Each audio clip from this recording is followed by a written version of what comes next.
Bonjour à toutes et à tous, que la paix soit avec vous. Comme nous le savons tous, notre pays, les Comores, n'ont pas été épargnés du cyclone Kenneth. Actuellement, notre pays traverse une période catastrophique du moment où, pardon, malgré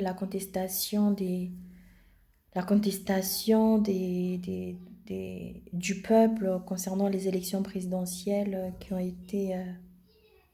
ces derniers temps, il y a eu pas mal de dégâts physiques et moraux dont le peuple est apeuré, le peuple est menacé, le peuple est soumis au régime dictatorial. Personne n'ose dire quoi que ce soit, personne n'ose dire le contraire personne n'ose dire ses pensées, de peur d'être emprisonné, par peur d'être menacé, par peur de ne pas être payé, parce que le cas d'Anjouan, il y a eu des salariés qui n'ont pas été payés tout simplement parce que ils adhèrent pas au régime présidentiel, enfin, ils adhèrent pas à la politique du gouvernement tout simplement. Donc, vu le cyclone Kenneth qui vient de traverser dans notre pays, qui était déjà dans un état un peu délicat, vu que nous vivons en majeure partie que de l'agriculture, et bien entendu, il y a la diaspora qui agit en conséquence, mais nos mamans, nos mères, nos sœurs de villes et villages et d'ailleurs vivent plus précisément de l'agriculture et qu'actuellement le cyclone Kenneth n'a pas épargné tout ce qui y était, quoi. Tous les bananiers, en majeure partie ont été ravagés, donc on imagine un peu la crise alimentaire, la crise financière, la crise qui va frapper notre pays. Et sachant que les Comores est un pays en voie de développement, sachant les difficultés que rencontrent les citoyens, on se demande énormément comment ils vont faire face à ce genre de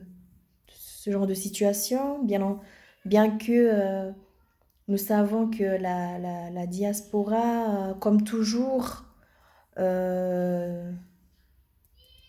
se, se mobilise pour aider, pour aider, bien entendu, nos confrères qui se trouvent au pays. Mais malheureusement, il y a toujours eu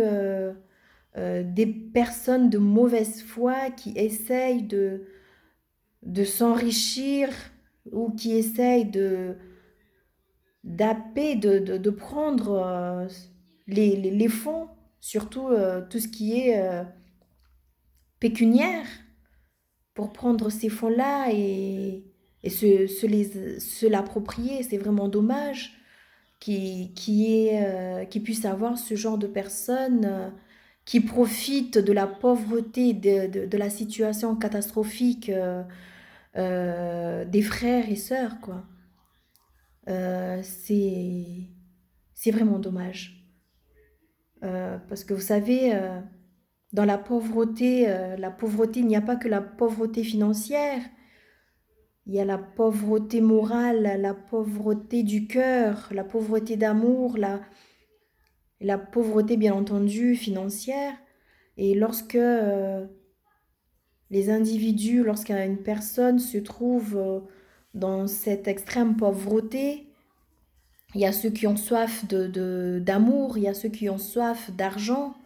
il y a ceux euh, euh, qui ont soif, qui ont besoin juste de vivre, d'avoir de quoi manger, de quoi mettre sur la table. Et tout ce beau monde, ayant cette soif, cette rage, euh, l'individu arrive à un certain moment où il perd son humanité en lui, il perd toutes ses valeurs, et c'est vraiment dommage. Et en ce moment-là, la personne devient un animal atroce, féroce envers son prochain. Et c'est ce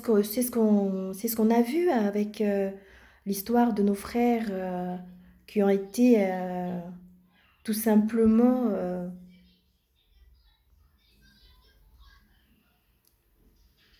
assassinés, on va dire. Nos frères Faisal, Salim Nassor et Moutu, ou le cas du jeune de Fumbouni euh, qui a été brûlé. Euh, et on attend toujours, et on attend on attend l'enquête. Donc c'est vraiment dommage parce que toute cette pauvreté arrive à un stade où on reconnaît plus l'humain. Et c'est ce qu'on voit encore, c'est ce qu'on a vu d'ailleurs. Cette soif d'argent, cette soif d'être riche du jour au lendemain. Avec l'opération Riali où des fonds ont été levés pour les sinistrés de Vouvouni, il me semble, et que cet argent, les sinistrés n'ont pas pu bénéficier de cet argent-là et on n'a pas eu de suite sur cette situation. Ou je vais vous donner l'exemple aussi, le cas où des sinistrés, les mêmes sinistrés de Vouvouni, et qui d'ailleurs, ils devraient bénéficier des levées de fonds qui ont été collectées par la diaspora et que ces fonds-là n'ont jamais arrivé aux destinataires. Il y a toujours des personnes malveillantes qui essayent qui c'est pas qui essayent, mais qui prennent tout simplement ces sommes-là à des fins personnelles en oubliant ce qui les a réunis, en oubliant toutes les personnes qui ont été mobilisées, qui se sont mobilisées, tous les bénévolats qui se sont mobilisés en